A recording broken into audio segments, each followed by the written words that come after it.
Magandang gabi sa lahat. Sa akin hindi maganda. Nagka-major defect. Patawid ako ng Alexandria Bay sa New York. Mga 45 minutes na lang. May bad weather condition dito. Yung snow bumuhos. So kailangan ng wiper. While driving, yung wiper ko biglang huminto. Yan oh. Ito. Andyan na.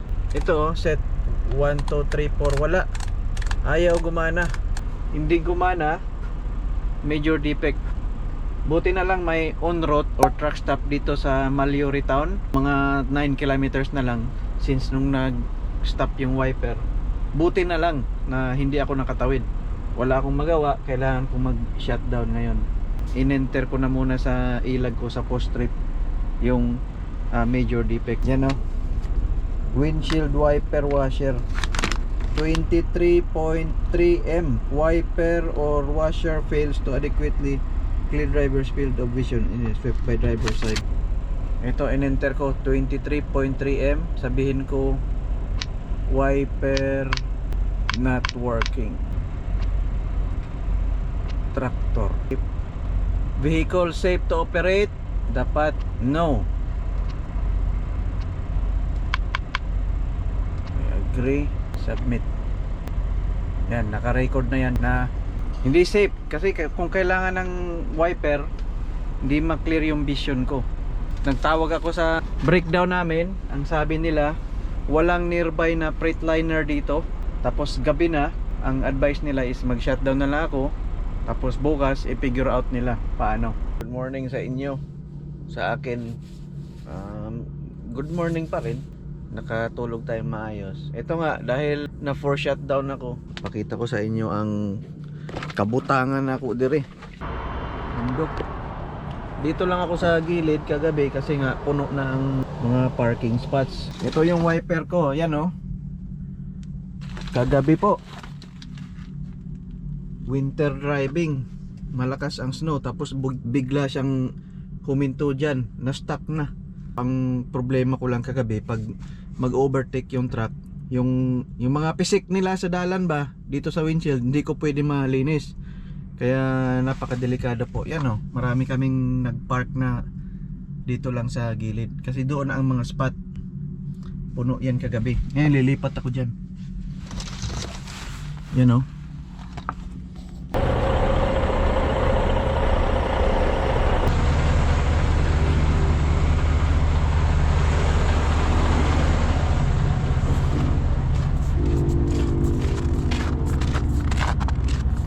Dito na lang tayo sa gilid. Yan, kagabi mayroong marami dyan.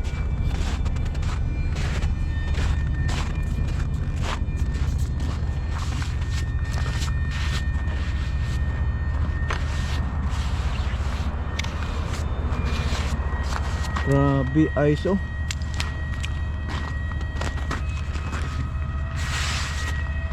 Grabe, ice oh. Ice na guys.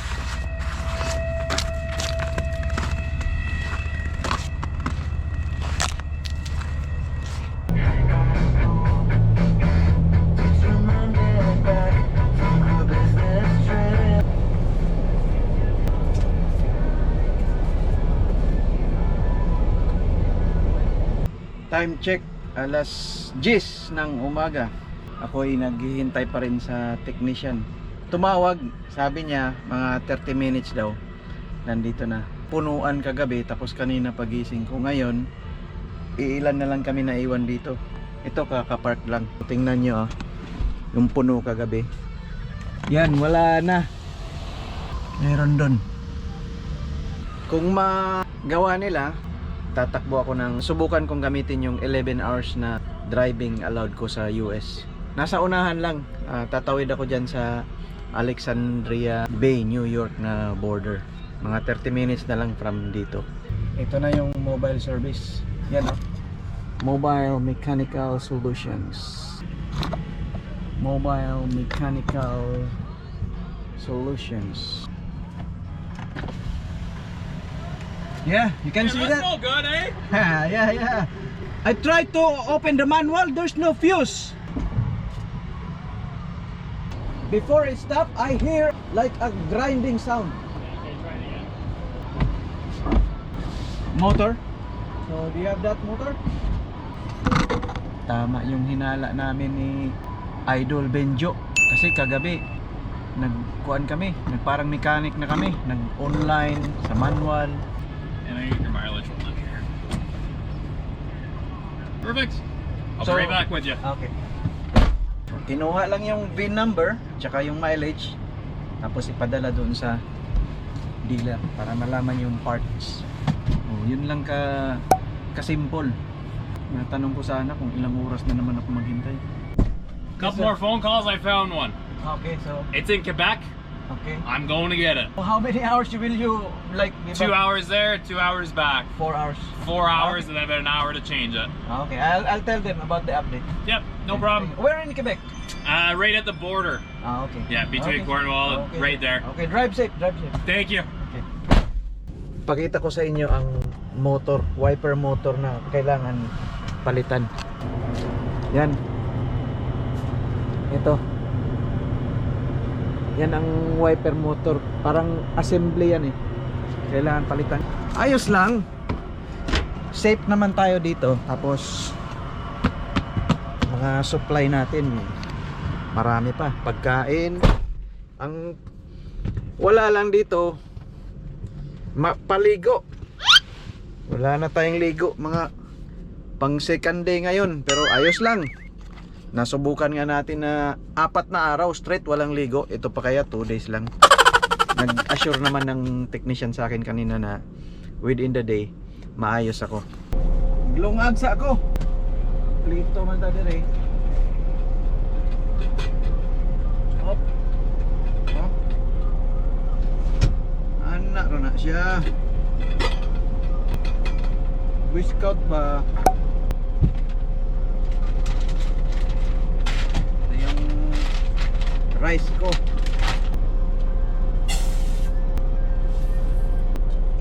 Kumpleto po tayo dito ng gamit guys sa truck, sa loob ng truck. Ang wala lang dito yung CR. Pero sa mga lutong para pagkain, kumpleto tayo. Meron pa ako dyan air fryer, meron pa akong grill. Binili ni Bossing.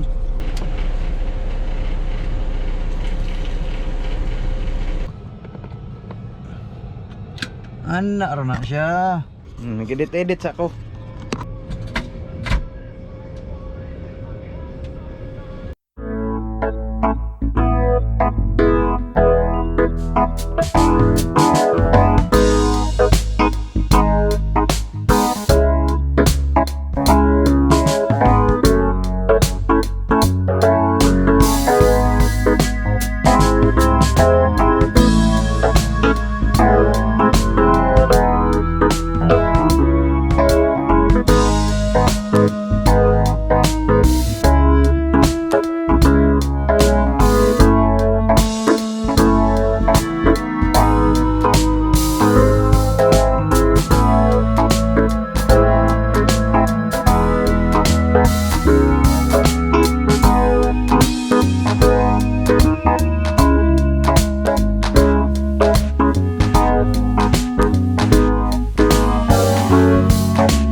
Gamitan ng bago.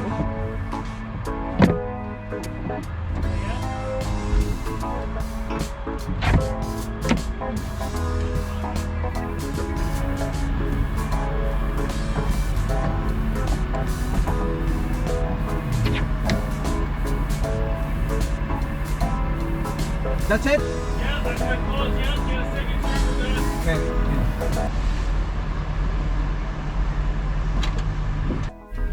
Ayos, okay na. Yan o, testing natin. Washer. Number 2. Number 3. Number 4. Ayos. Tayo ay ready to go na. Alas 2 ng hapon.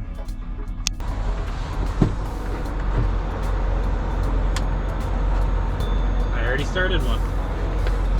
Your name? Marlon. So signature on the bottom line, please. That's it? That's it, that's all. Okay, thank you sir. Good. Thank I you, don't do thank the you. bills, thank God. Take care. Ayos na. Tayo ay pre-trip and good to go. Yes! After ilang oras ba? Kagabi.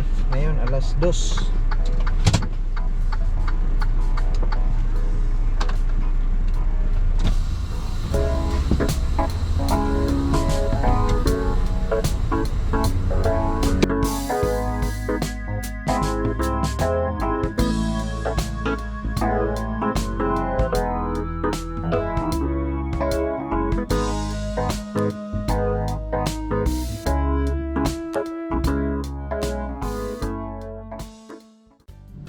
Guys, good morning.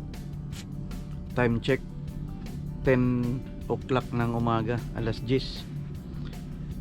Late na tayong maka-start ngayon kasi kagabi na tapos ako mga 12 ng madaling araw. Actually 12 doon sa customer. Na-drop ko yung trailer ko tapos nagbiyahe pa ako dito sa truck stop. Dito sa mga kuan lang 10 minutes drive dito ako sa may ESO. Nag-shutdown ako dito mga 12:10 ng madaling araw.